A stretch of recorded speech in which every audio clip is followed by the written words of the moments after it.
দেশটা তোমার একার নাকি করছো ছোলা কলা।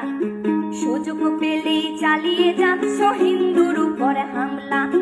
দেশটা তোমার একার নাকি করছো ছোলা কলা। সুযোগ